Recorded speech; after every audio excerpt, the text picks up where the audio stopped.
So once again, we kind of see this connection between, where she uses the rhythm, and it's something that she kind of approves of, something that she looks at as holy and special and divine. And then when she breaks the rhythm, and in this case even the rhyme as well, it's something that she doesn't feel is quite as insightful or special or divine, I guess. I've got one more for you, right? Here's the last one that we're going to talk about today. Again, this is one of her more famous poems, and this one I really enjoy. One of the things you'll notice about this poem, though, this one's different than all the other ones that we've looked at.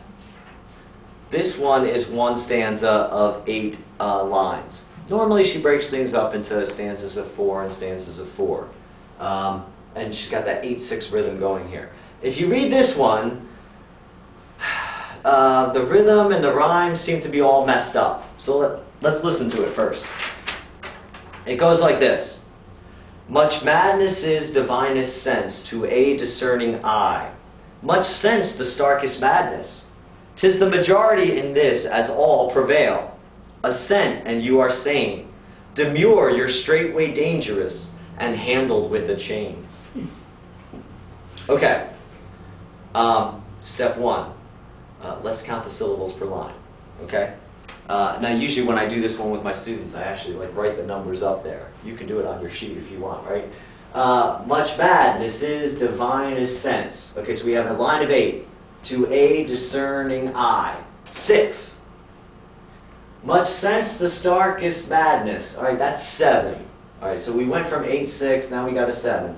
'Tis the majority. Okay, 6. In this as all prevail. 6 again. Assent and you are sane. 6 again. Demur you're straightway dangerous and handled with a chain. Okay, one thing I want to point out. If you look at it on your handout, in that second to last line, it's not straight away, it's actually straightway.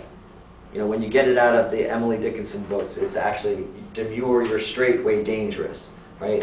She's dropped the A to make sure that line comes out as 8.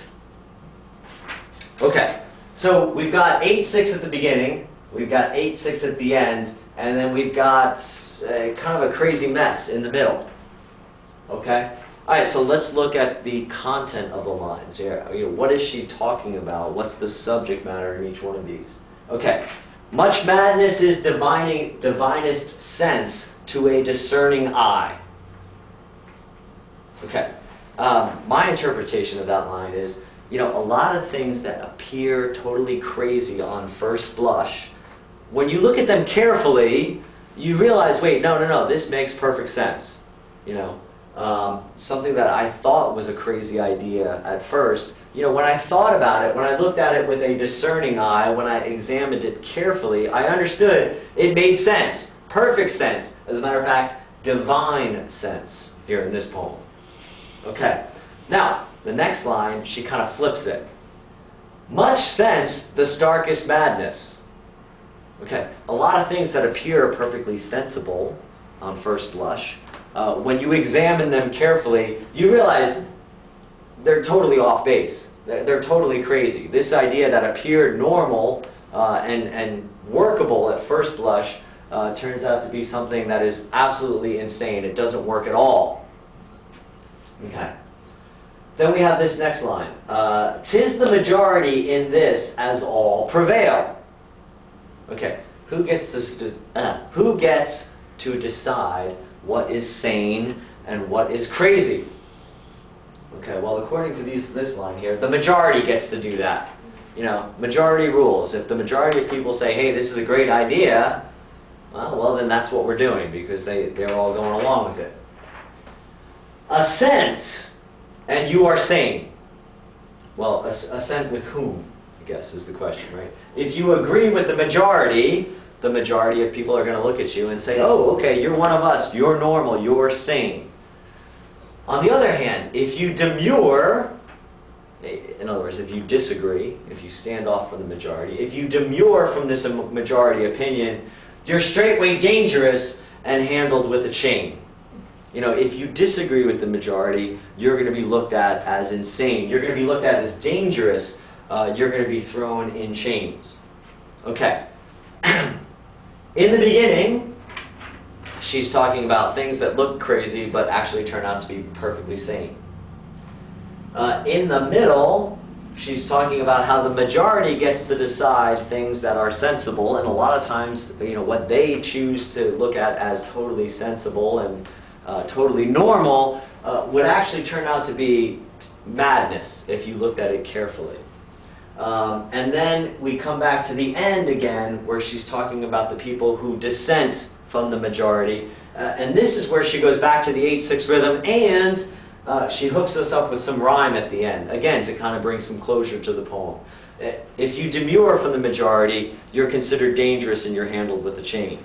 Okay. Which side is Emily Dickinson on? Which one is she encouraging us to try to be like? Is she saying to us that, oh, well, go fit in with the majority because, you know, they rule? Or is she saying, no, no, no, you've got to look at things carefully, you've got to examine these ideas, and hey, you know, when you examine these crazy ideas, a lot of them turn out to be perfectly sane. Okay, once again, I think what we're seeing here is Emily Dickinson is really, really careful with her rhythms. And she uses rhythm to give us a hint that this is something she approves of, something that she thinks is holy and special and divine.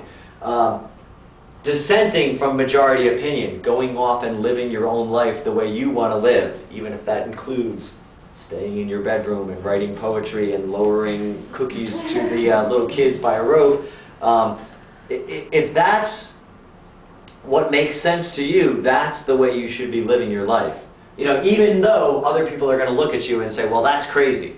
You know, even though the majority of people might not understand the way you choose to live your life, this is where she says you ought to stand.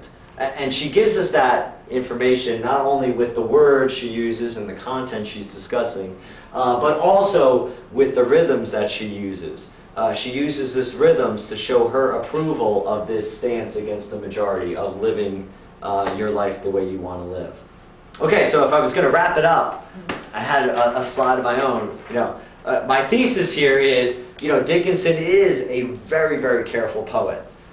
We've seen, you know, through her drafts, she revised and edited these poems constantly until she got them down to exactly the way she wanted them. And one of the things she wanted, I believe, was a connection between form and content. You know, she relies on this 8/6, 8/6 rhythm to indicate to us things that are holy and special and divine. And by counting the syllables per line in an Emily Dickinson poem, it kind of opens up a whole new level of meaning. You can find a whole new set of clues for her attitudes and her ideas about what she's trying to express in the content, in the words that she chooses, in these like really cool and striking metaphors and similes that she uses. So there's my lecture on Emily Dickinson's rhythms. Thank you very, very much for coming.